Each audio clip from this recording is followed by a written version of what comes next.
দর্শক, যুগান্তর স্পোর্টস লাইভে আপনাদেরকে স্বাগতম। এই মুহূর্তে অবস্থান করছি হযরত শাহজালাল আন্তর্জাতিক বিমানবন্দরে।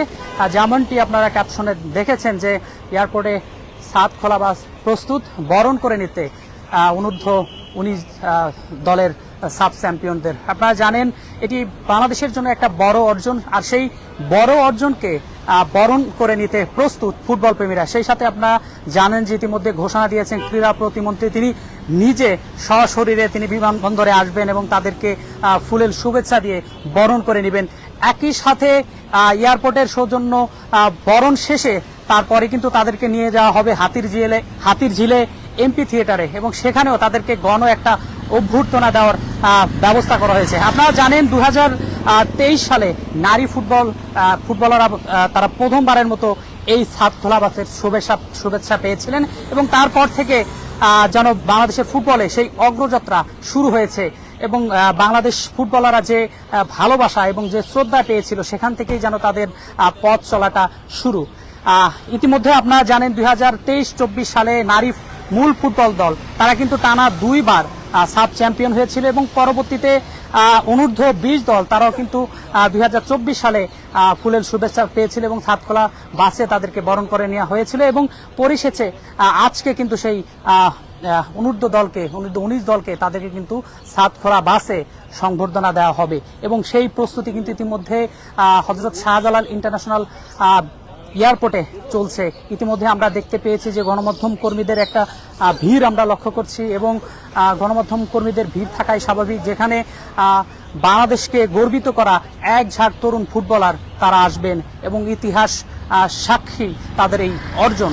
সেই সাথে ক্রীড়া প্রতিমন্ত্রী, যিনি প্রথমবারের মতো আসলে কোনো ক্রীড়া প্রতিমন্ত্রী তিনি এয়ারপোর্টে আসবেন এবং তাদেরকে বরণ করে নেবেন। এটি যেমন ফুটবলারদের জন্য একটা অনুপ্রেরণা যোগাবে, তেমনি সাহসও যোগাবে, এবং পরবর্তীতে বাংলাদেশের সেই সুফলের যাত্রা অব্যাহত থাকবে।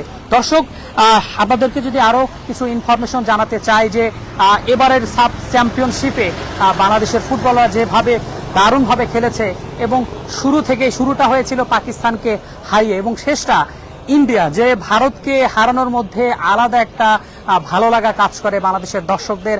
আমরা এর আগে দেখেছি যে ভারতের সাথে ক্রিকেট, ফুটবল কিংবা যে কোনো খেলায় অনেক বেশি উত্তেজনা কাজ করে। সেই ভারতকে হারিয়ে যখন বাংলাদেশ সাব চ্যাম্পিয়ন হয়েছে, তখন আসলে সেই উত্তেজনা বা ভালো লাগাটা আরো বেশি।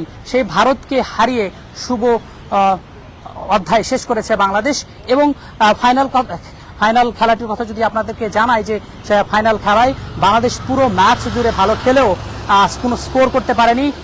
অপরদিকে ভারতকেও আসলে বাংলাদেশের বিপক্ষে কোনো স্কোর করতে দেয়নি। পরবর্তীতে টাই ব্রেকারে গিয়ে এক নাটকীয়তার পরই বাংলাদেশ আসলে ভারতের বিপক্ষে সাব চ্যাম্পিয়ন হয়েছে। তারপরে আসলে নতুন করে ইতিহাস লেখা হলো বাংলাদেশের যুবাদের।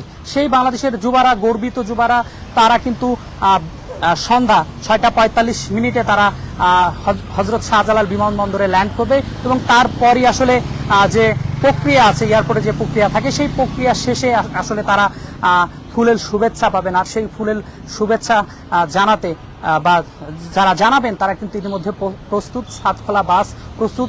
এখানে তাদের ফুলেল শুভেচ্ছা দিয়েই আসলে সাতখোলা বাস যোগে তাদেরকে নিয়ে যাওয়া হবে হাতির ঝিলের এমপি থিয়েটারে। তারপরই আসলে সেখানে গণ অভ্যর্থনা, এবং সেই গণ অভ্যর্থনার শেষেই যার যার বাড়িতে ফিরে যাবেন ফুটবলাররা।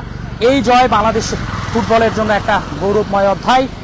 এরকম আরও বীরত্বগাথা পারফরমেন্স করেছে নারী দল, জাতীয় ফুটবল দল 2003 সালে করেছিল।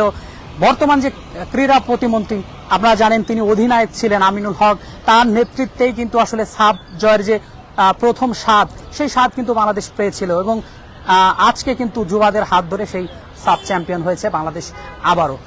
অতএব বাংলাদেশের একটা বড় অর্জন, সেই অর্জনকে দেখতে বা বরণ করে নিতে প্রস্তুত পুরো বাংলাদেশ। সেই খবর জানাচ্ছিলাম আমি রিপোর্টার আরফিন জুয়েল অন্তর। পরবর্তী সাতখোলা যে অভ্যর্থনা সেটি সরাসরি দেখতে আপনারা যুগান্তর স্পোর্টস লাইভে সাথেই থাকতে পারেন। সবাইকে আন্তরিক ধন্যবাদ। সাথে ছিলাম আমি রিপোর্টার আরফিন জুয়েল অন্তর।